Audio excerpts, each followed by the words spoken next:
This is Autoline Daily reporting on the global automotive industry. There sure are a lot of electric startups these days, and one of them is Electra Meccanica, which makes what it calls the e-Roadster. But all of you will instantly recognize this is a fiberglass kit car copy of the original Porsche Speedster.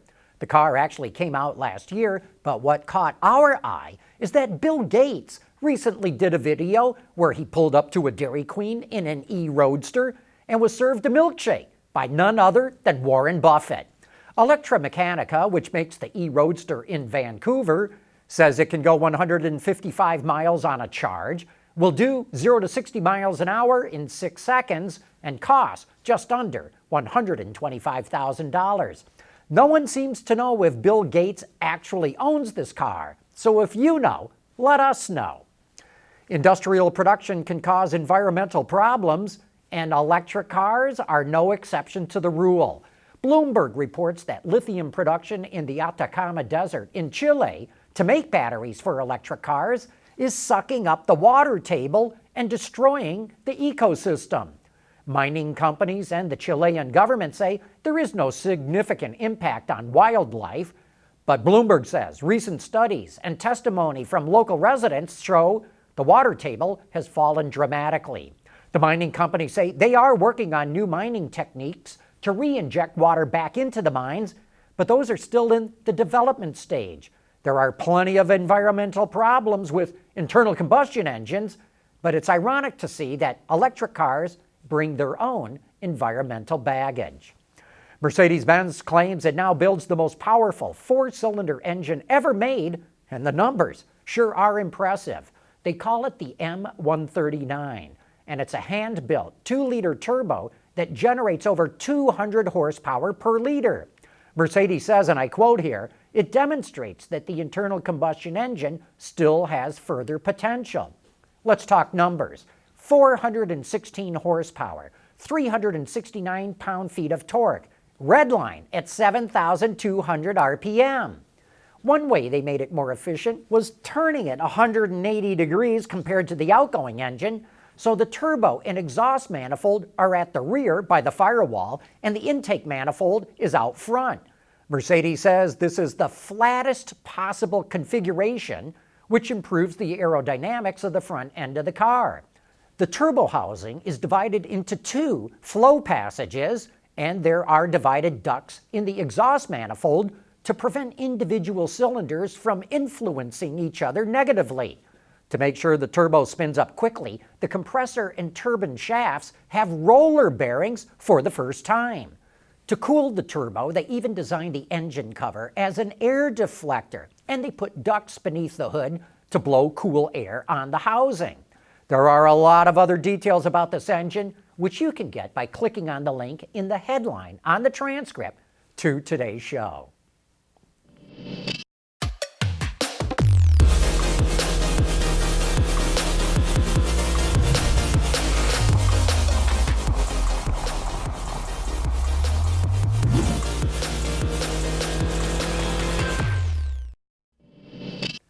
We have a lot of vehicles come through the Autoline garage, and here's Sean sharing his impressions on one of the latest vehicles.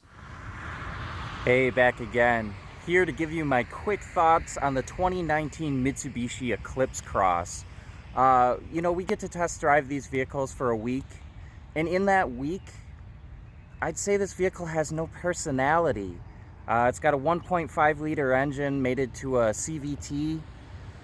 And yeah, it gets good fuel economy and it gets you going, but there's just kind of nothing there. Also, the suspension, it's kind of washy in a way. Just kind of floats a little bit, and that's good for straight roads, just going down the road. But, when you start adding in any little turns in there or some bigger bumps, it just, kind of adds to that no personality feeling to the vehicle. Other than that, I'd say it's pretty good overall. I take that back. Pull the pin out of a grenade, stick it in the interior, blow it to smithereens, and use the little parts and pieces to give me some knobs and buttons for the infotainment system.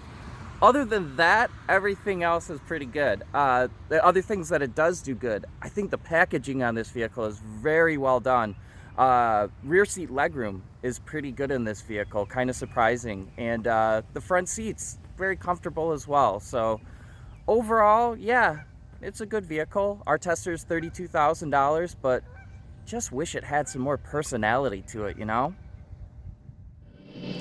From the company that revealed the secrets of the Tesla Model 3, Monroe & Associates will host an electric vehicle conference on Friday, June 21st, at its headquarters in Auburn Hills, Michigan. Monroe will provide a deep dive into the motors, the batteries, and electronics of the Tesla Model 3, the BMW i3, the Chevrolet Bolt, and the Jaguar I-Pace. You can purchase tickets at Eventbrite or at leandesign.com. And you better hurry because only 100 spots are available. Autoline Daily is brought to you by Bridgestone Tires, your journey, our passion, and by DuPont, transforming industries and improving lives through material science. A lot of people think that passenger drones are for the birds, but we keep seeing more and more automotive companies developing this technology. Daimler and Geely already invested in passenger drone companies. Audi and Aston Martin did design studies, and Uber expects to start a pilot program in just a couple of years. Bell Helicopters stunned people at the 2019 CES show when it unveiled the drone it wants to supply to Uber. And now the automotive supplier Denso is teaming up with Honeywell Aerospace to develop hybrid electric and fully electric propulsion systems for passenger drones. It's all about coming up with technology to get around traffic congestion with cars, which continues to get worse all around the world.